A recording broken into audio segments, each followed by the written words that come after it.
Check.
I will call to order the Personnel Policy Curriculum Committee meeting, which was duly noticed on January 3rd, 2025, through posting and notification of press in accordance with Wisconsin 19.84. Notice is hereby given that school board members who are not members of this committee may attend this meeting so as to constitute a quorum of the Board of Education. Any such board member attendance will be for information gathering only and will not result in direct decision-making by the Board of Education at the committee meeting. Safety message, I have that on my phone, let me pull that up. We are now to the edition of January PPC 2025 meeting, so welcome everyone. For that purpose, I have some safety tips on preventing falls this winter. So one tip is choose the right shoe. Shoes and boots need to fit properly and have soles with good traction. Snow boots or hiking boots will provide the best protection for the worst type of weather. Leave early. Falls are more likely to happen when you're in a rush. Allow yourself plenty of time to get to where you're going. Walk like a penguin. Right, Greg? Yep. Remember those signs that we had out last year, the penguin shuffle? Take short steps and walk as flat-footed as possible on icy or slippery ground. Keep your hands free. You'll need them to help you balance, so avoid carrying heavy loads and keep those hands out of your pockets. Remove snow and ice from walkways frequently. Don't wait for it to melt. Should tell that to my husband. That could take a while. Apply ice melt and ask for help if you need it. Keep the lights on. If you have exterior lights on your home, use them to help you see where you're walking at night, and advocate for your safety. If the entrances or sidewalks do not look safe outside of a business or local venue, speak up and let someone know. So keep those in mind. I need a motion to adopt the January 6, 2025 agenda as presented. So moved. Second. All in favor? Aye. So that motion passes unanimously. 1.4 Strategic Plan Advisory Team Introduction by Dr. Allison DeGraff.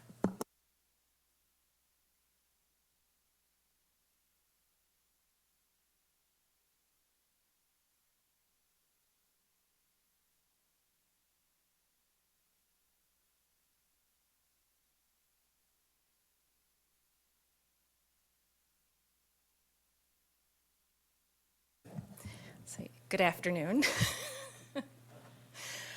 Today I wanted to provide an update to you on our strategic plan advisory team and some of the meetings that we had and information that was shared during those strategic plan advisory team meetings.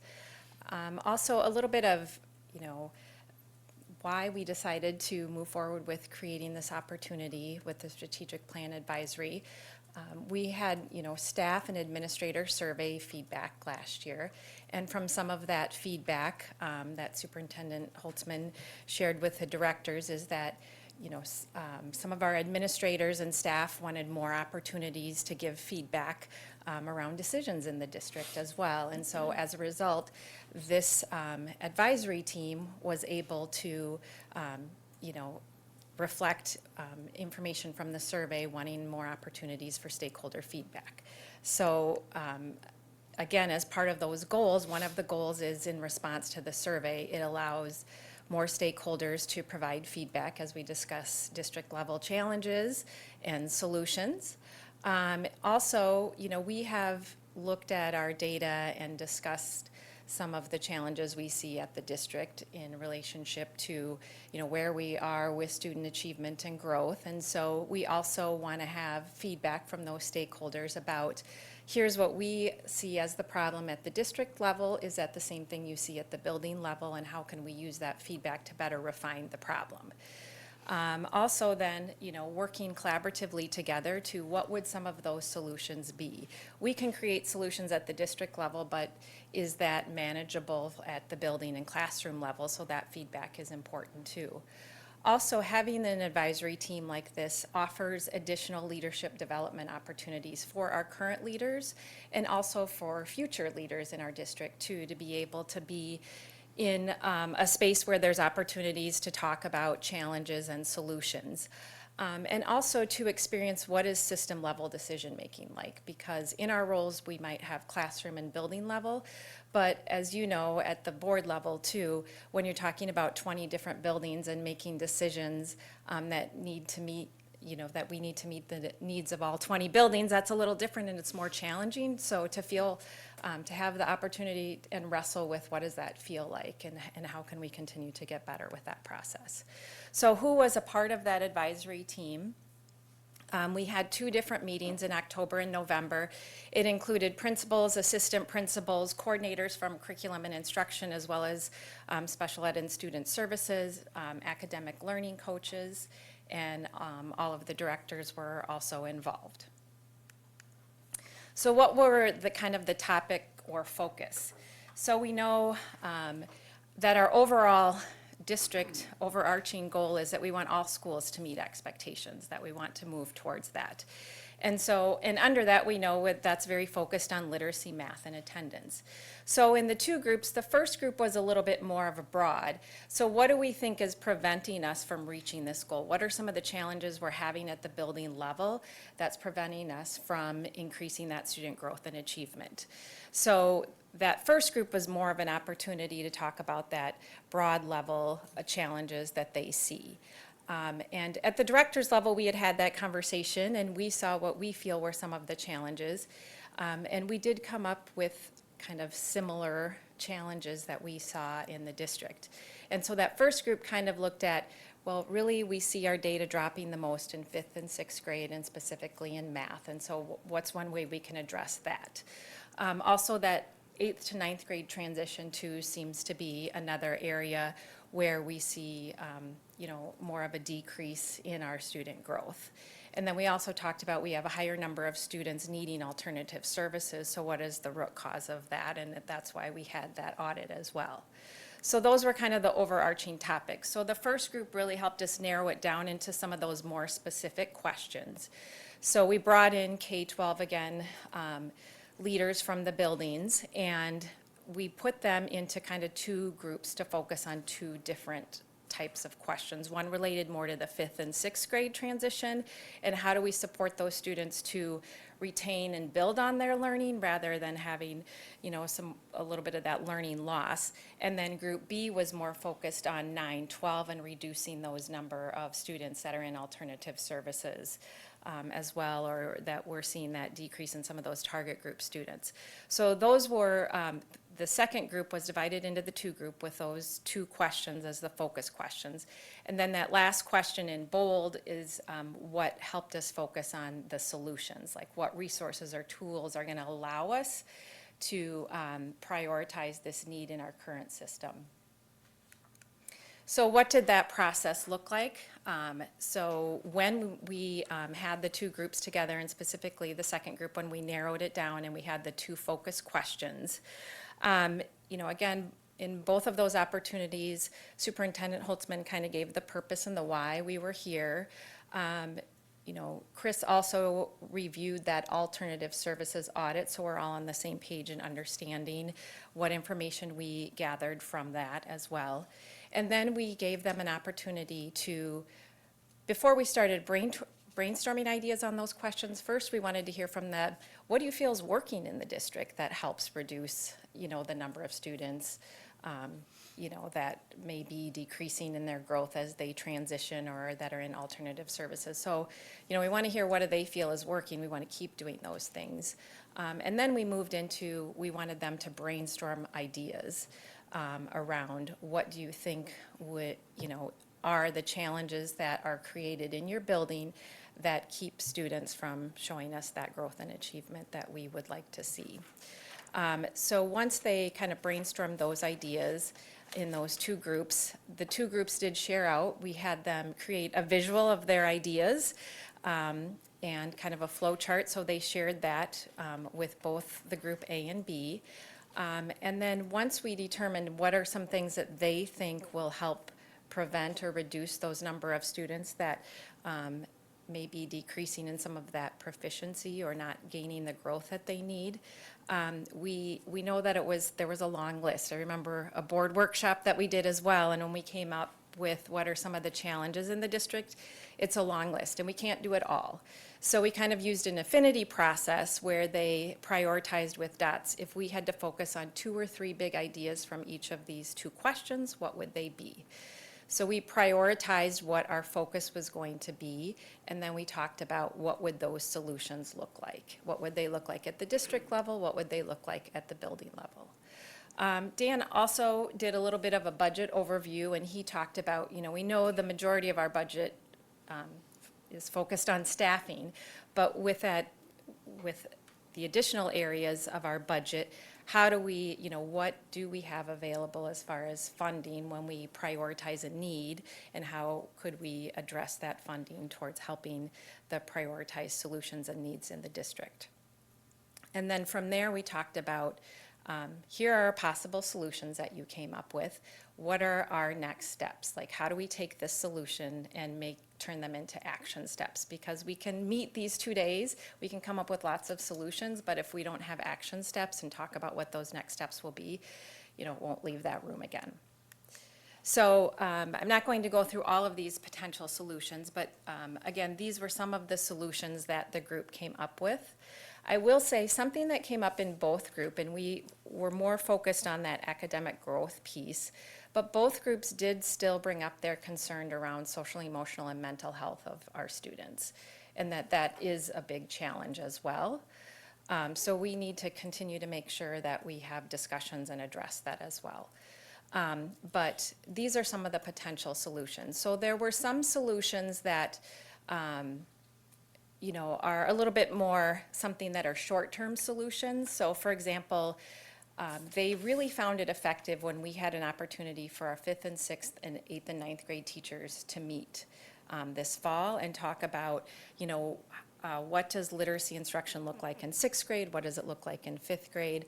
So they found that to be very helpful, and that the teachers have carried some of those strategies and ideas into the classroom. So that's a short-term thing that we can create a space for more opportunities for those conversations. Something that is a little more bigger system change that, would take a year or two would be something like a high school schedule change. One of the things that they talked about is we currently have an 8-period day. But what if we had a 7-period day where that 8th period was more of a study hall or focused intervention support, enrichment, or more of a study hall for students too? We know that our students we have a lot of students very active in extracurricular, And so there's a lot of stress for them in finding time to be able to stay ahead in their coursework as well, too.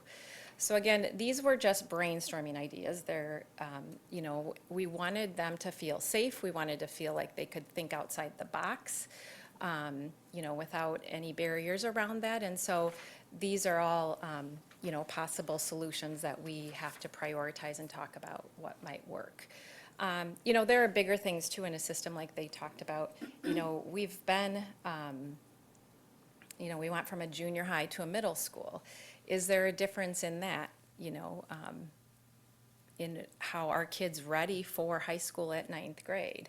Or, you know, is that junior high more of that 7-9, more developmentally appropriate? So those are all just the kinds of conversations that we had of things to think about in the future. And so we just appreciated that people were open and very willing to brainstorm any type of intervention that they might think would help support our students in their growth.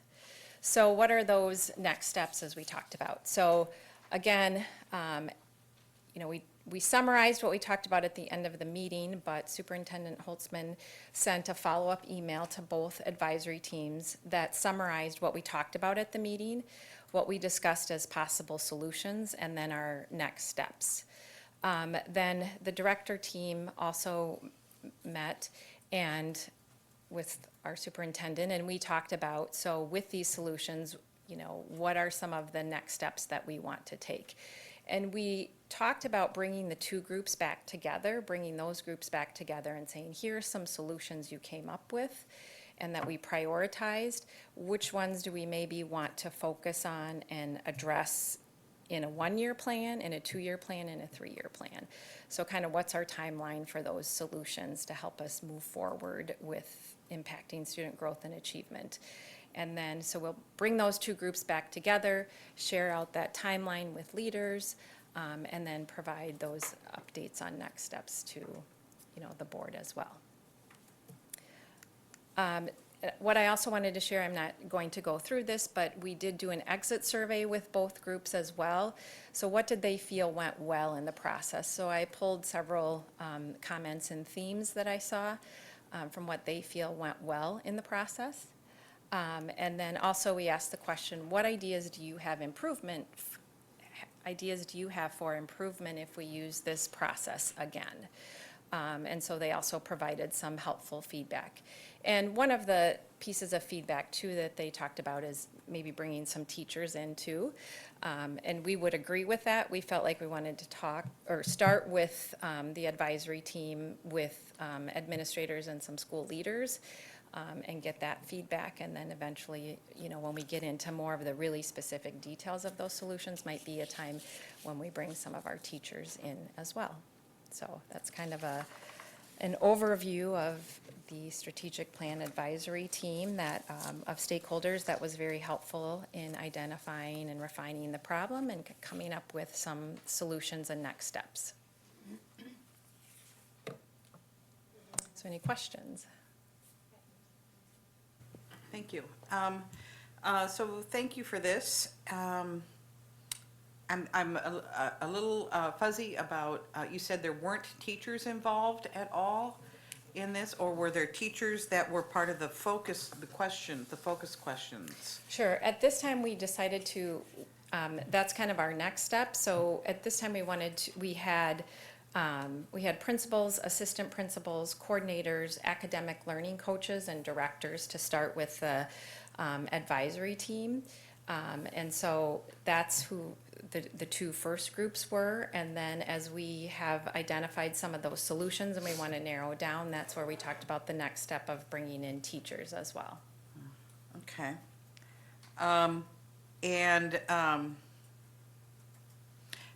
So is that normal? Wasn't other staff involved at some point in our strategic planning process? Yeah, yes. So when we developed our strategic plan, we had, yes, we had groups that included administrators, parents, community members, and teachers. Okay, I thought So, yeah, for our strategic plan, that's where they continued to help us narrow down those 4 areas, such as, student achievement, you know, or student excellence, staff excellence, family and community engagement, and then also our fourth category, as well as with some of our, financial excellence as well, too.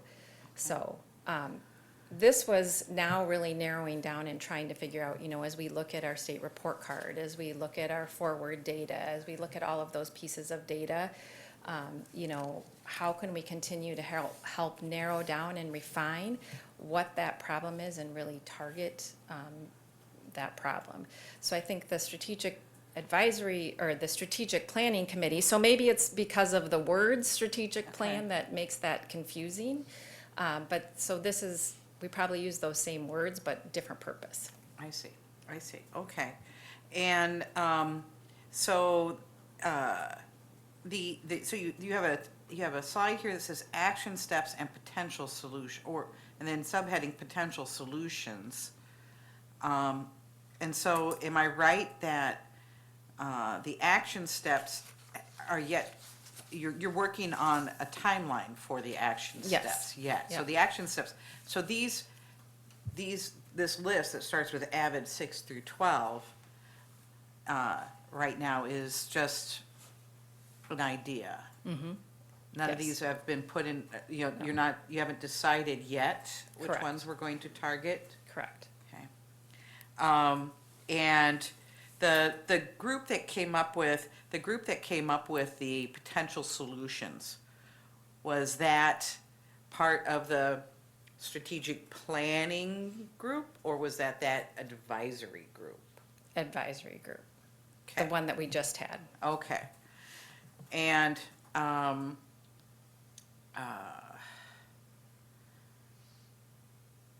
okay. I think that's all of my questions for now. Thank you. Okay, Rochelle? Yeah, thank you for the update on this. I guess I have a few questions.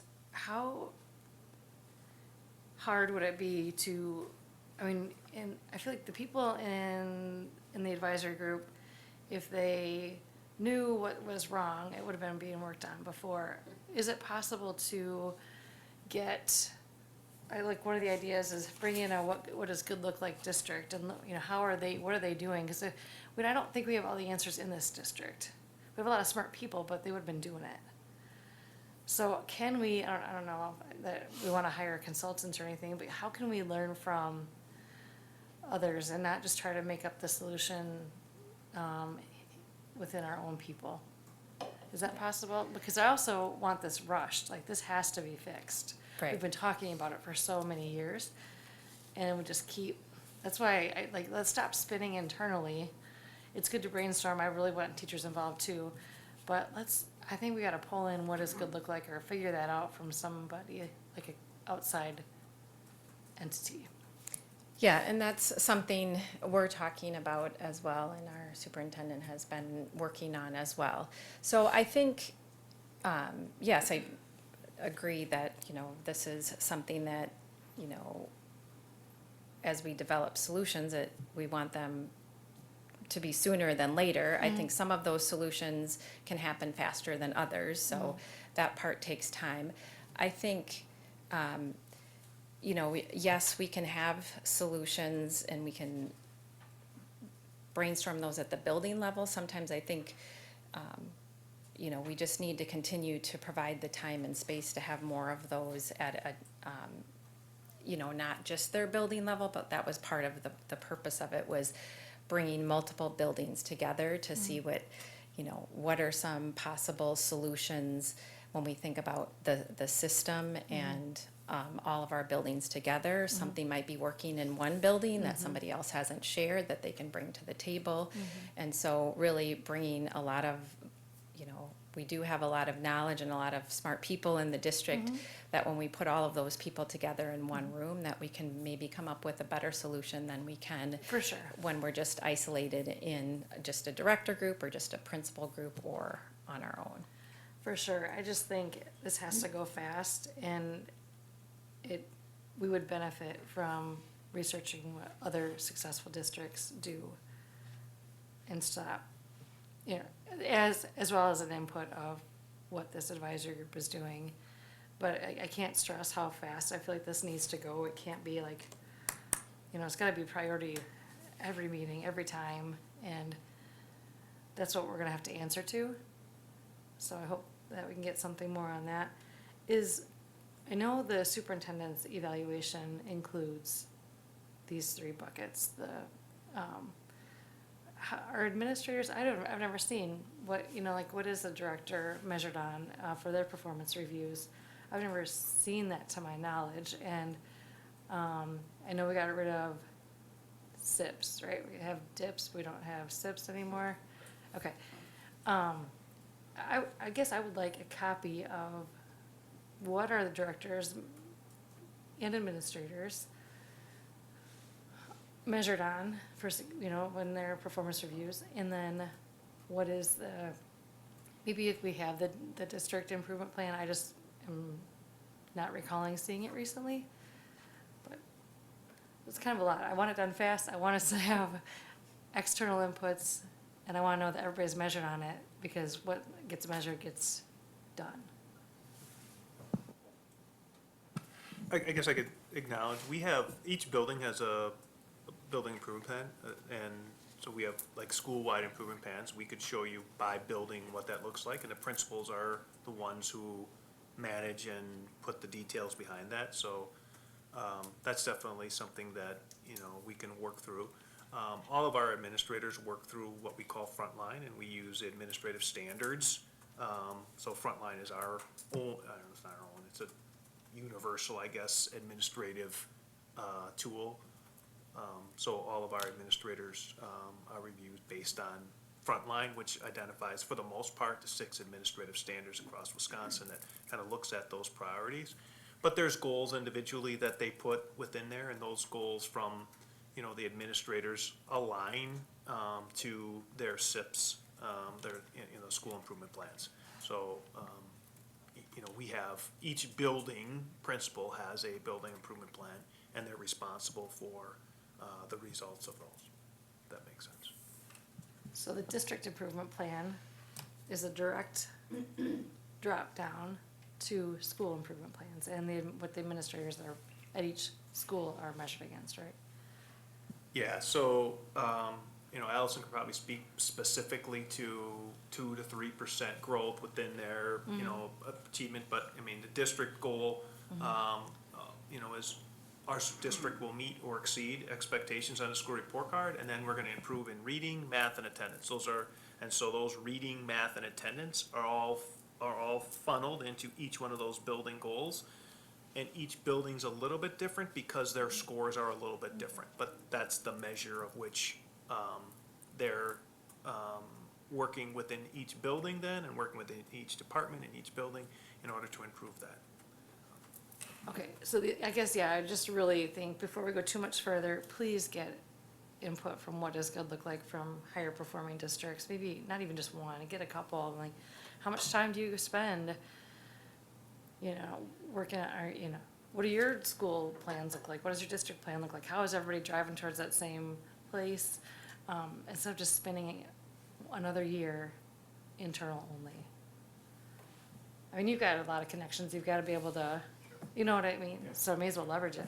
We're definitely working through that. I guess I'm not prepared tonight to be able to share that background and all the places we're at, but I would say within the next couple of weeks, we have some conversations and we're working through that process. And we do, you know, we meet, you know, we have you've heard the term SAIL, and so SAIL is 140 school districts across the state that are providing opportunities for growth and improvement, and they share high-quality districts, and we've connected, I think I can think of at least 4 within the last year, specifically, like what have you done, what does it look like, where does it go, where do you spend your resources? And so we've taken some of those things and said, yep, we want to do that, and some of those things we said, yeah, I'm not sure, and it's a balance between, you know, are we going to implement something new? We can change what we're doing, so there, I mean, there's a lot of pieces in that, but we are, and so I'll have some more information for the board in the near future. And I think as, you know, Mark shared, we have that district improvement plan with those three common goals about reading, math, and attendance. And the school improvement plan goals reflect those same three goals. We meet with those principals and teachers monthly. I go out and meet monthly with them, and we walk through where they're at on their goal, what is evidence of progress towards their goal. And, you know, I have seen some growth in some specific buildings we've been working more closely with too. You know, when that evidence isn't moving in the direction we want it to, and what are some of those shifts and changes we needed to make. So, you know, we are seeing that process does work as well, and seeing some specific growth.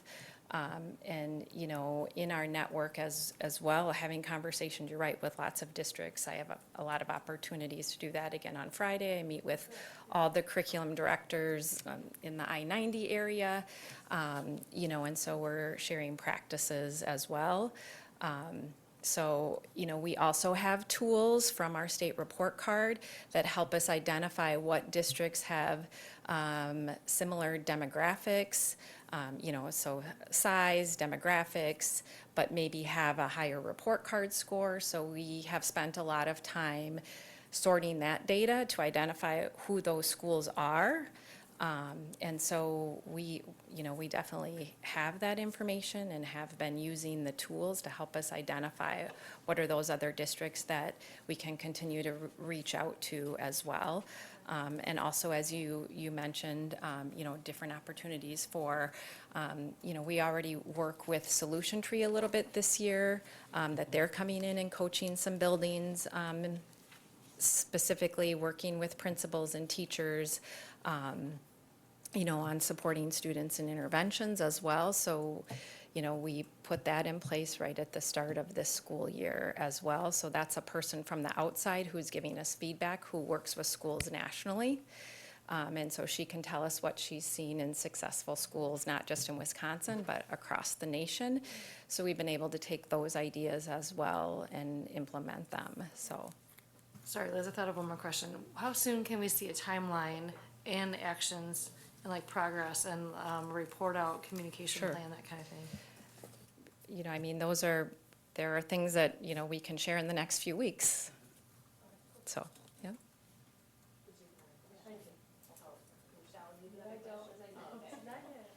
Said she had another one. So, well, I have a question and a comment, or maybe they're more like two comments. First of all, I really, really, really want to see more staff involved in the process, and that not just teachers, aides, custodial staff, you know, that people that are literally on the ground floor, that see things that, you know, just because of the kind of work that you do here, you will never see. The principal might not ever see. I'm not saying they're not looking. I'm just saying that they're not in a position to see things. And so aides, you know, classroom aides especially see things that not everybody else sees. And also, you know, I've proposed a couple of times over the years improving I know I focus a lot on high schools because it's what I know. But improving the expectations, the rigor of our classes, and making sure that kids are taking the classes and being rewarded for taking the classes that have more rigor, because from what I've heard, and I know I didn't send my kids here. But from what I've heard from the, you know, people who've talked to me about this, from past students, is that they are not incentivized to take the harder classes. They are not incentivized, maybe by their parents they are, and that's great, but not every kid has that kind of support. And so perhaps incentivizing some of these classes in some way or another would encourage them to take a risk, and work on something that would be a challenge to them, as opposed to just securing the A in a class that they are over-prepared for. And so I don't see that on here. I don't know if this is the place where I would see that. You know, that might be too much of a nitty-gritty detail for this. But I want to see action steps related to incentivizing and encouraging kids to take the hardest class that they can. And so that, because if, again, you know, you said that if you measure it right, it gets done, that kind of thing. But if you expect it, nothing happens unless you expect things from kids. And they don't necessarily, you know, they're kids. They don't necessarily know what awaits them once they leave us. And so sometimes they need a gentle nudge as well as a reminder. And then, like I said before, not all of them have parents that understand what the benefits are of pushing themselves now, as opposed to hoping they get it later. So, thank you. Yeah, and I think, you know, yeah, continue to agree, and with also having the parent lens in the district too as well. I mean, that rigor is extremely important. Not, you know, my own kids have the supports that they need to help them be successful, but yeah, I'm passionate about wanting to help those kids that don't have those supports as well. And, you know, I think in taking some of your ideas and feedback that we've shared too, I think, you know, one thing that they started with this last conference is really creating a freshman conference with families that specifically helps them outline what their 4 years looks like, and so that they know what are some of those potential options for courses that are more rigorous as well. But I would agree, in general, we need to increase the rigor in all of our classes too. So, you know, I think we, you know, continue to, you know, that was one step that we continue to take towards helping students, because I don't even think some families are aware of what courses are out there for their kids to take. And, you know, one of the things in the alternative services audit was we need kids to have more of an understanding about their own self-purpose and worth. And so in order to do that, you have to know what you want your outcome to be after you leave high school, because that's going to drive you and you're going to have a purpose. And so I think starting with that, and we definitely need to continue to do more, but just alone, what do you want to do when you leave here? How can we help you get here? And what are some of those courses and rigorous courses that you need to take in order to be, you know, that post-secondary student that is successful when they enter into the real world? Great comments and questions, everyone. Thanks for this presentation. I know a lot of people put forth effort, so I'm really appreciative to all of those who were a part of this group. I like the idea of including feedback from staff and all levels of staff, and I think maybe there isn't always time to bring them together to a meeting, but there might be surveying options, or even at specific staff meetings, that there could be a questionnaire or a time for them to share feedback that then could be brought back. So, you know, just in a different format than having them attend the meeting, because that isn't always conducive. I really like this. It's great to see AVID mentioned, because you know, I know that we've been very excited about having AVID, and that there are lots of potentials for growth. And I just in thinking about middle school and how, you know, with the flex that we have, that I could really see how AVID could fit very nicely into our middle school program. I think it's great to prioritize what's our biggest bang for our buck in terms of impact with the least amount of disruption in the district, because the disruption will cause a lot of other issues. So anytime we can, you know, kind of seamlessly slide something in with a big impact, I think that is great. And then one other comment I have in terms of bringing in outside feedback, I really like that idea, and I'm glad that we're doing that. And I always come back to the question of, do we ever reach out to DPI and say, hey, DPI, tell us what we're doing wrong, help us fix it?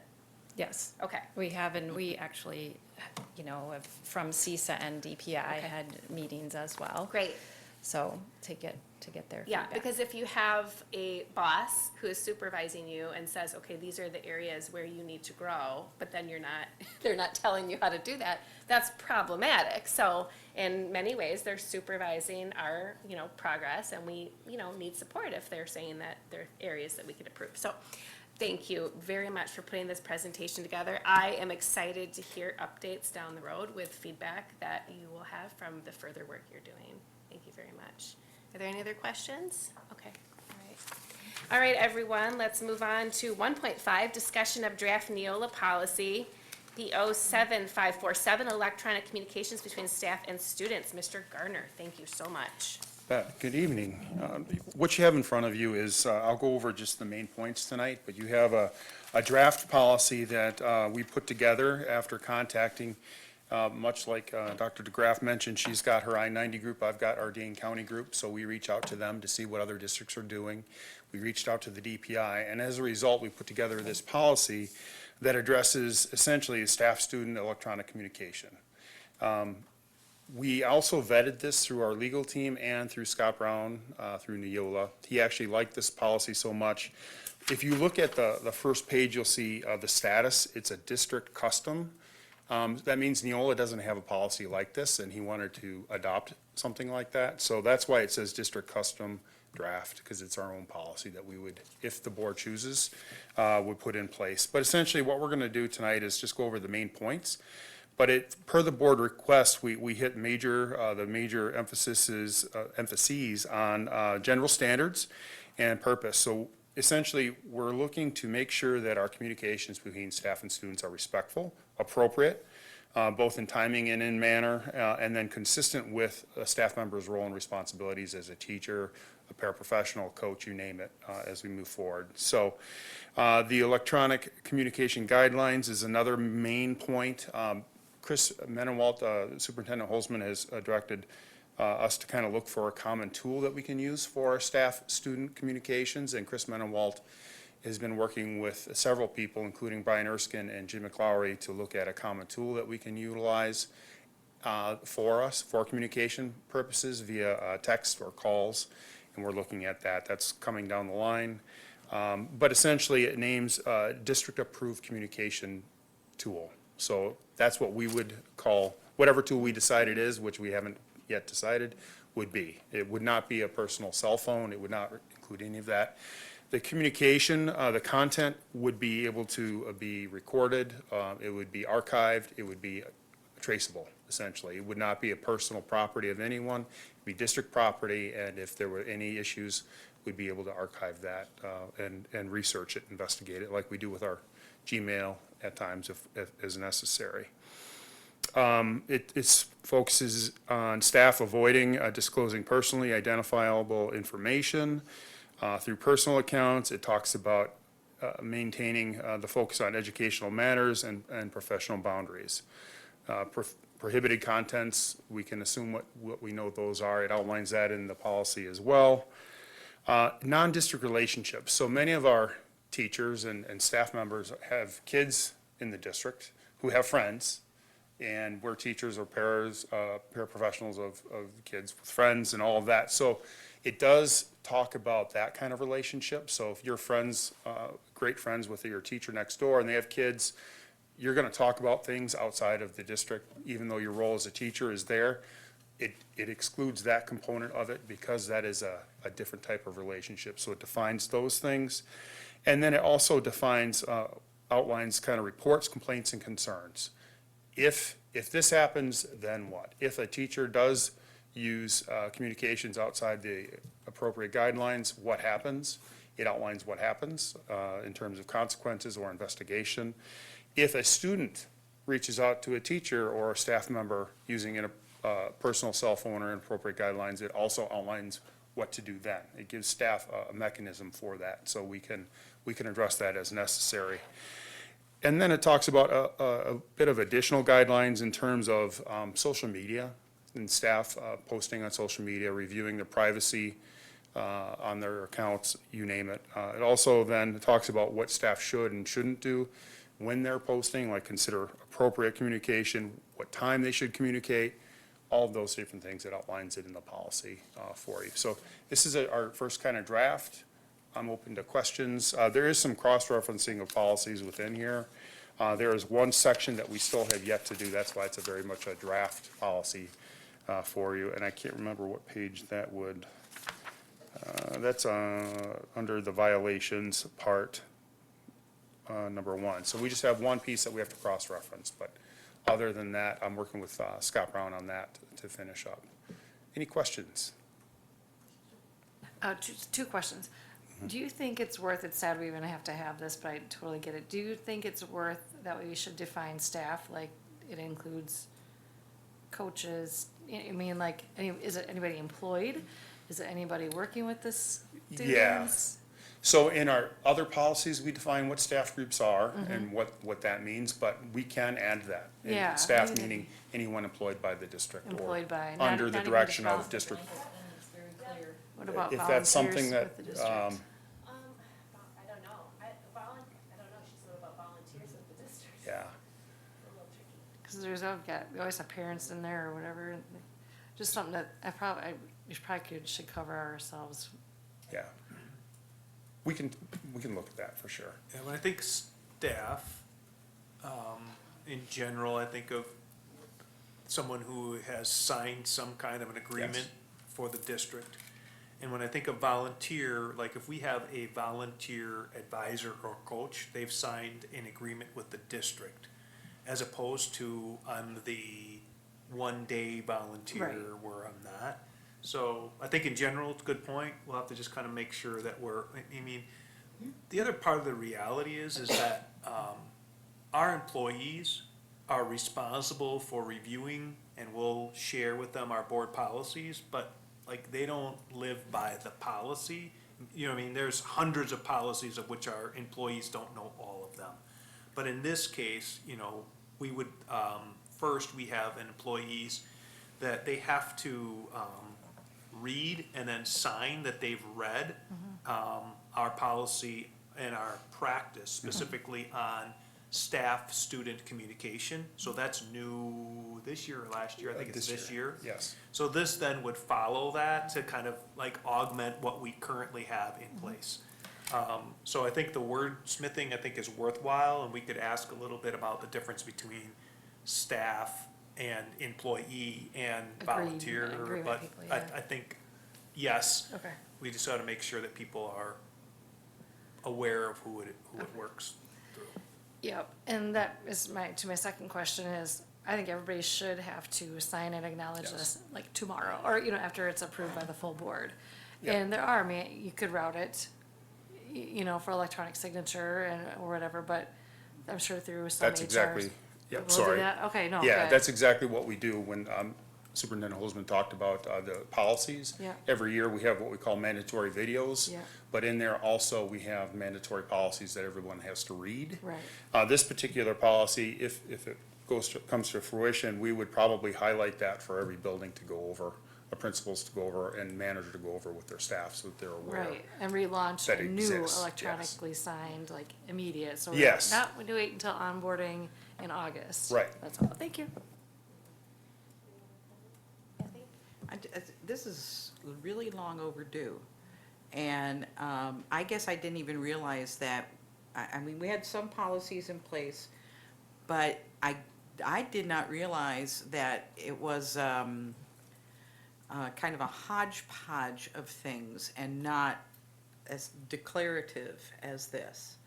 And I couldn't find anything, wrong with it. I think your comments are very helpful about the definition and that kind of thing. And so, I mean, as a teacher, I know that I have been signing, we had training and we had to sign something, I want to say 15 years ago at Hananiga.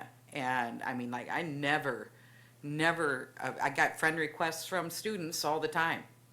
Sorry, nothing personal, but you're not 18 or 20 or whatever. I prefer 21. But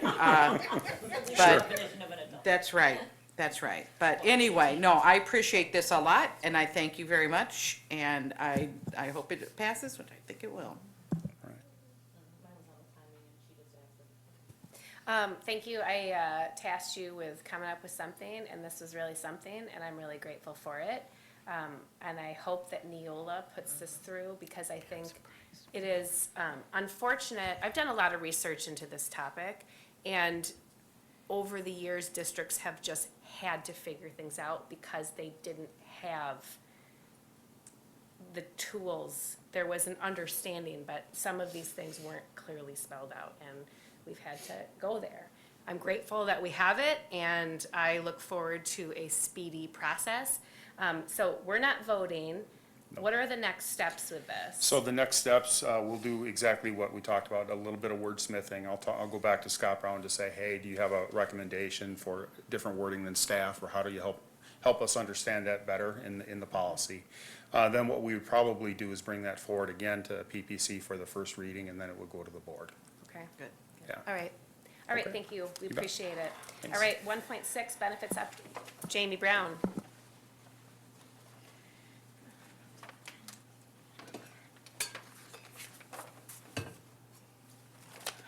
Okay, good afternoon, everybody. Hope everybody had a great break.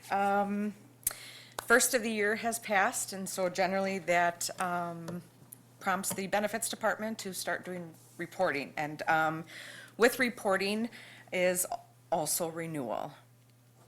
There is approximately 15 weeks until the end of April. So if anybody else is keeping track with me, that's our count. So, today on the docket, I'm just going to provide you with a high-level overview. I'll provide you with some information regarding our current plan design.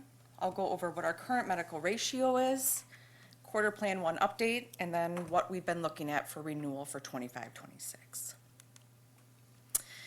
So the current plan design, single enrollees, they have a $3,200 deductible, and they are provided $800 in HSA contribution from the district. A family deductible is $6,400 with a $1,600 contribution from the district into their HSA. Our plan year runs July 1st through June 30th. And as a reminder, all services, including prescriptions, are applied to the deductible until that full deductible has been met. After that, services are covered at 100%. Please note that preventative services and things like that do not apply to that portion of it. Also, one thing that we did last year is that we put a cap per person, regardless if they were in a family enrollment. The cap per person is $3,200, so one person cannot hit a family deductible. Okay. Medical loss ratio. We probably have said that hundreds of times. The medical loss ratio, or the MLR, is the comparison of the claims incurred by the insurance to the premiums they have collected. So as you can see here, our MLR generally is always above 100%, and it ebbs and flows. It's high, very high, low, we're closer to 100. And so you can kind of see a snapshot of the past 4 years.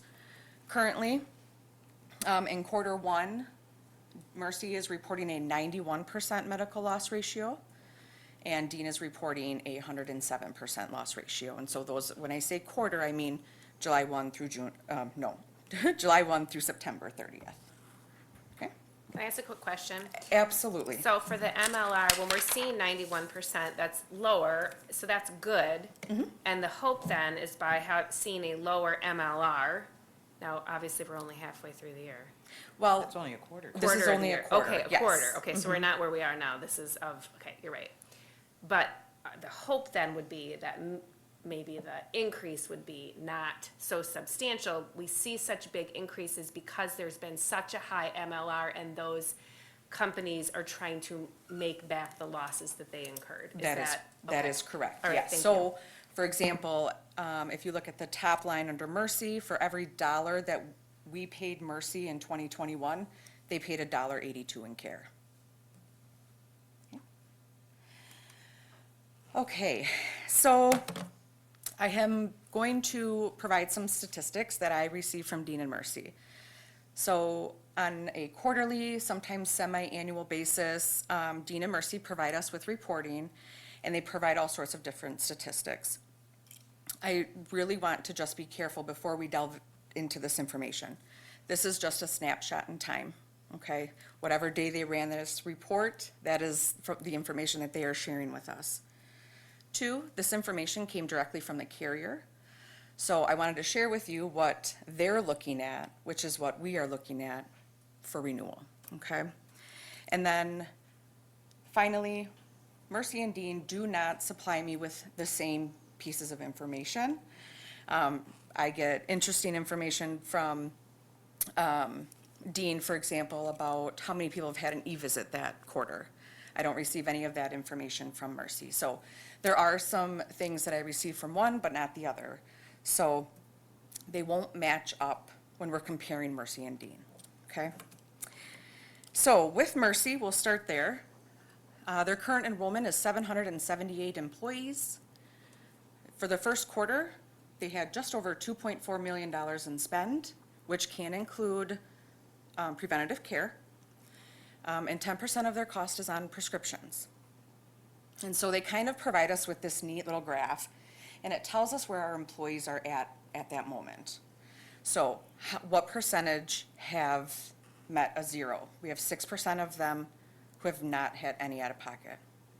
I've highlighted the $3,000 range because that is kind of the line where one person, like, as I said before, 3,200 is the max for one person. So anybody below that 3,000 and the 4,000, 5,000, we know that that's at least 2 people working to make that deductible, okay? And so when I look at this information, what I'm noticing is I would say that we probably have about 110 people who are meeting their deductible in quarter 1, okay? As I look at the $4,000, $5,000, $6,000 range, I would say that we are probably increasing, another 100 who are working towards getting their deductible. Does that make sense? And then the final column there explains how much in each category that person, that group has paid. Okay, questions on that? Okay. Another piece of information that has kind of pulled me in a little bit is how our prescription plan is running. And we did notice that last year there was an increase in prescription usage, so that prompted me to really start paying attention. And so what Mercy does is they provide us with the list of top 20. I chose just the top 5, and so you can see them there. And then this is the number of prescriptions for people who are on a regular basis prescribed this, okay? So with Mercy, we're looking at autoimmune, arthritis, MS, and some cancer medications as our high utilizers. I have a question. So when it says number of scripts, that means one person? Mm-hmm. Okay. Yes, I'm sorry. For Dean, they have approximately, I'd say about 20 to 30% of our enrollees. So they have 214 people. Dean has spent a total of little over $1 million on claims so far for this quarter. 16% of that is on prescriptions. They do not supply me and tell me what range our employees are in for how much their spend is. They're giving me big blocks of numbers, okay? So they'll tell me the total that has been billed to them. And what I'm looking at mostly is the employee out of pocket. What is our employee paying? It's hard to kind of break that down to figure out where we're at with, single enrollees meeting their deductible versus maybe families. But that is an additional piece of information that I have requested. I don't know what the timeline is on that, usually a couple weeks. So, any questions on that piece? Okay. I am also monitoring the prescriptions for Dean.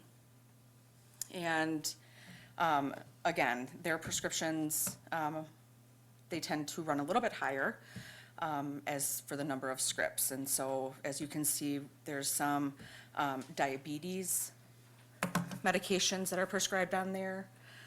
So that kind of makes me, wonder what we can do to help support our staff and making sure that if they're diabetic, if they are managing, that chronic illness or not.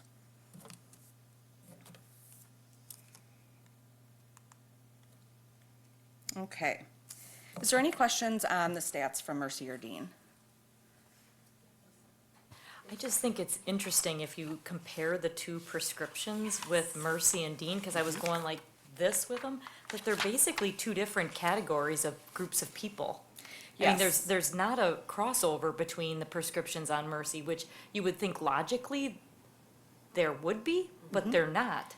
And yes, and I would agree with that. And so what that has prompted benefits to do is, what is the protocol? Like, how is someone, is there anything that a person would have to go to maybe get a formulary drug? Or are they just bypassing any type of authorization or anything like that? So I do have some, so there are some questions out, just, Uh-huh. Yep. You might have absolutely no control over this. But, and I'm just, so, are you getting what you need? I mean, if you've got two different medical groups that are giving you different kinds of information, different formats, first of all, I mean, I'm looking at the one from Mercy, which looks, like a lot of really good detail and stuff. Maybe you don't need that. Maybe the way that Dean breaks it down is best. But is there a reason, number one, why can we not get apples to apples comparisons? And two, are you getting the information that you need in the first place? What are those apples? Are you getting the right apples? Yes, so I would say there's probably two parts to that. The availability of what the carrier can pull in their systems, like we are at their mercy of what they can provide us. So this is, when I do review these, this is what prompts some follow-up questions from me, which is like, okay, well, what about this? Why is this then this? I'm not sure, but it is, something interesting. If I could get a breakdown of our deductible and how that's met, I like that a little bit better, so I can kind of see where our staff are at, versus the big, just here's a big number, right, that Dean gives us. So yes and no, but if there's additional information that I need, I'm always working to, get that information through our broker. Yeah. I am really struck by the prescription as well, but what strikes me is traditionally Dean has been more expensive for our people, but when I'm looking at the averages, the numbers, and it might just be because of the types of prescriptions, but there's like 14 prescriptions for Ozempic, but there's, as the top one, but there's 3 for Skyrizi. So I'm looking at the numbers and seeing, it's hard to compare because we all know the world of prescriptions is very challenging in terms of costs, that we all feel that when we have to fill a prescription. But I find that interesting because it would appear that perhaps the prescriptions through Dean are less expensive per individual. I don't know if that's true or not. It looks that way by the numbers and how they shake out. Because, here's one of, some multiple sclerosis, but, for $22,000, that's, geez Louise. So when I look at these, first I would say that this is the start of the year. So when I know that Ozempic, they have to pay for the first, it's roughly about $1,400 a month. So they're paying for the first $1,400, or, until they hit their deductibles. For the first couple months, they're paying for it themselves. Yes, it is interesting, the large amount of number of prescriptions from Dean versus Mercy. Yeah. Let me just go back to, I know that when I I reached out to Mercy regarding Skyrizi. And they have protocol in place and sent me the guidelines. And I'm just using that as an example, because Yeah. that was one that I called about. And they sent me the whole formula of what somebody has to go through in order to be approved for Skyrizi. So, while they are expensive, yeah, I'm not sure if there's additional information that I can. Yeah, it's just interesting, and we want our people to have the medications that they need for whatever they're dealing with. Absolutely. It's just so frustrating to see these, one prescription. Gosh, I mean, that is, it's astounding. And I would love to see some ways that school districts could find cost-saving opportunities for our people to be able to obtain their life-saving and medically necessary prescriptions at a reasonable cost, because it is really sad when you see these numbers and think what people have to go through. So I think it's just important for everyone that's why these presentations are so helpful, because then we're really looking at numbers that we're facing, and why the costs that we're experiencing are skyrocketing, and it's things like that, and it's hard to kind of Wrap your head around. Yeah, Yes. yeah. And So thanks. Yes, and I will say that to your comment on the prescriptions, the Benefits Department has scheduled our February training to be how to maneuver prescriptions and your best tips and tricks on that. So that is coming out to staff in February. Okay. Renewal for 25-26 year. So I just wanted to provide you with a high-level update. You'll probably understand or have heard this before, because I did it last year as well. So, as a reminder, our district is currently fully insured. So what that means is we just pay a premium to Dean and Mercy, and they handle all of the claims. Going self-funded would mean that the district pays for all of the claims, and we work with third-party vendors, and we set up our own network. Deductible, we kind of go through what's covered under the plan, those kinds of things. So with the large increase that we had last year, the gap now between self-funding and being fully insured is narrowing, okay? And so while we still don't have numbers yet, we are looking at what would it look like? How would the district transition? What would we have to do? So the Benefits Department, we have spent a majority of these past couple months looking at what would it look like if the district went self-funded. And we can't just flip the switch and go to self-funded. We have to implement other mechanisms or levers to help manage and mitigate our costs. So some of those items would include an incentive-based wellness plan. We would provide biometrics for staff. Maybe there's some sort of an incentive for that. Things that we could also look at would be direct primary care. What that looks like is we have a third-party vendor or a vendor physician's office that's not associated with a major health system. And then they are able to direct the care. And so this would kind of go back to the specialty and referrals and all of those things are oftentimes costs are increased because everybody is referring out. So if you have direct primary care, that's all kind of managed in-house.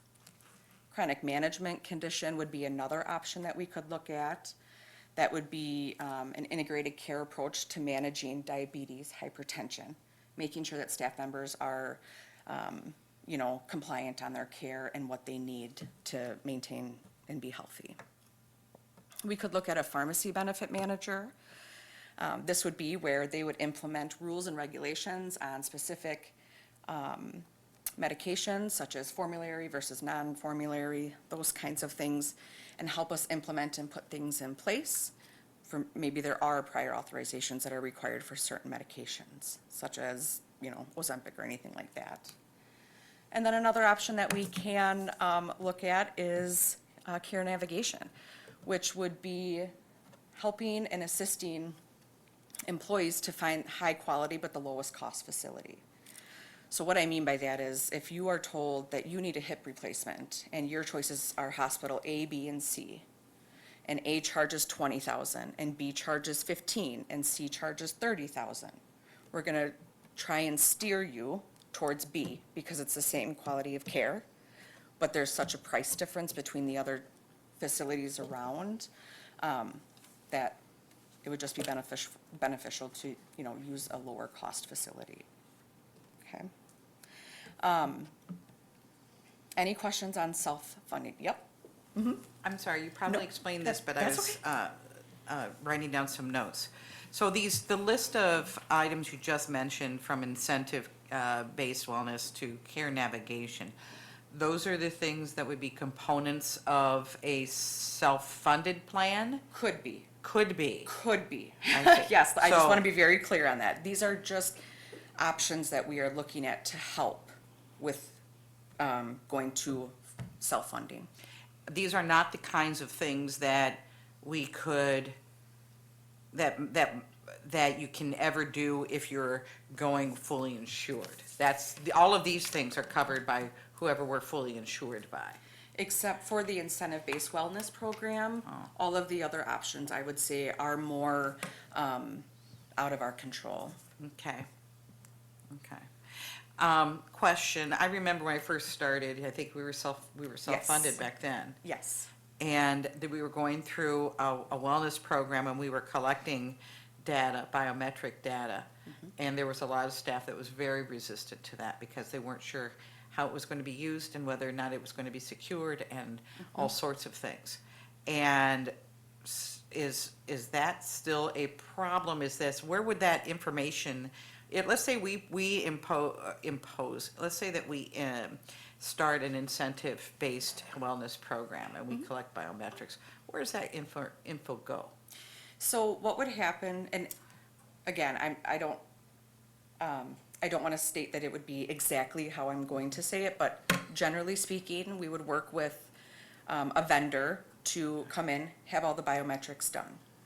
We wouldn't necessarily get everyone's weight, height, BP, things like that, but they would say this person is diabetic and are not managing their, are not able to manage their sugar levels, right? Because they can tell that from the biometrics that they've received. So then they would reach out to that person and say, okay, what can we do if we also implemented chronic condition management, right? Yeah. Because then we could reach out to that person and say, hey, we heard that you were diabetic. Is there anything that we can do to support you with that or help you, maintain and keep up on your care? That chronic condition management would come from another vendor, right? It would, somebody from HR is not gonna call somebody, a teacher, I hear you're diabetic. No, thank you. Just wanna make sure. I'm Okay, good. okay, okay. Okay, thank you. Yes. No, that's it, thank you. I could just add, in general, the model for self-insured provides an opportunity to engage employees in their own health and wellness. And so the idea would be the healthier you are, the healthier we are. The fully insured, the healthier you are, we still pay the same. That's ultimately. So if we pay, in general, if we have a $12 million health insurance cost and our employees are the healthiest they've ever been in a decade, our bill is $12 million. In self-insured, if we have a $12 million budget and our employees are the healthiest, and the healthiest means they're going to their annuals, they're doing all their things and things happen, then we pay the medical costs related to that year, which likely means we recap some savings because employees are healthier. So on both ends, it behooves the district to encourage employees to be healthy. So for example, one of the goals might be 90% of our employees have an identified family doctor, and they see them annually. That's a goal for us. And the reason that's a goal, because we know that if you see your doctor annually, the likelihood of you having long-range problems are caught earlier through, recommendations. In our current system, it's there, but the incentive is not, once I meet my deductible, and everything's paid for, and I don't have any incentives necessarily from the employee, other than I personally want to be healthier. And from the district standpoint, the long-range costs are the costs. So we're reliant on this MLR.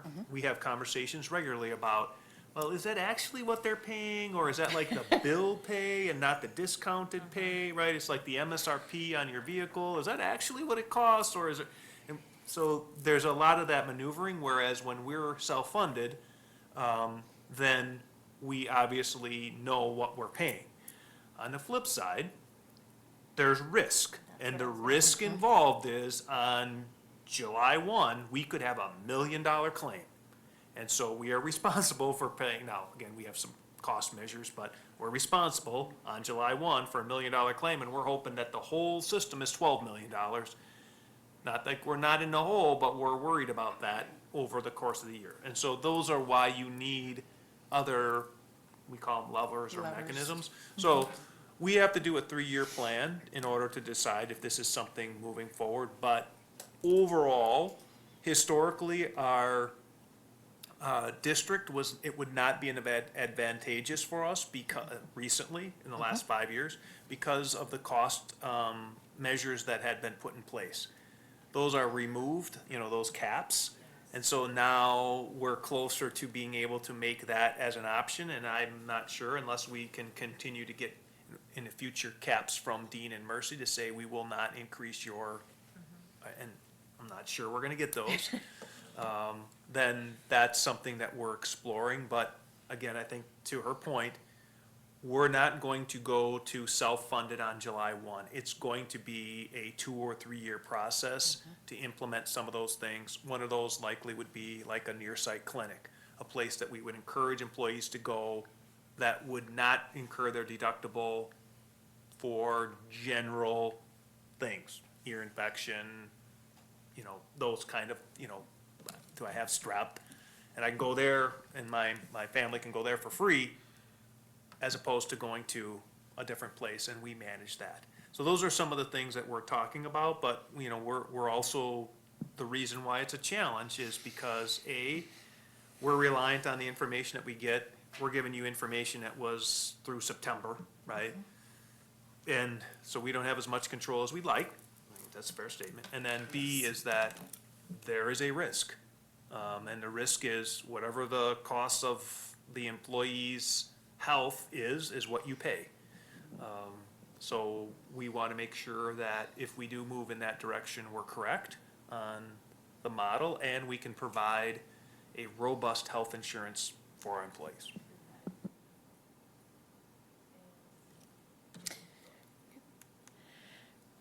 Okay, and then just to kind of finish out, we will still go back out to bid to national carriers and, see if they will bid on us and see, what kind of what the comparison would be, compared to the HMO of Dean and Mercy. We'll go out to the ETF plan again, and again, just see if we can get some more closer rates than what we were able to receive last year. Is there any questions? No, but I like the picture. That would be our red versus green day over Christmas. So, I was wondering what the colors, so thanks for explaining that. We're really grateful for these ongoing sprinkles of information. It really helps us understand, and I know that people are listening because I hear people will mention, oh, I heard or saw. So it really is so helpful for us all to be in the loop with, what kind of decisions that are coming up. And I just want to thank you again very much. The Benefits Advisory Group is still meeting, right, and talking this all through, and we meet is on aware. Wednesday. Okay. That's our second aware of meeting. everything. Okay. yeah. All right. Thank you very much. Yes. We appreciate your work Yeah, very much. Thank you. All right, everyone, announcements and updates. We have our planning session for the agenda next week, Monday, so if there's anything that you especially would like us to get on the agenda, please reach out for that purpose. And we have our next PPC meeting in February. It seems kind of crazy to be talking about February 3rd. Same time, same place. Thank you so much. See you later. Meeting's adjourned.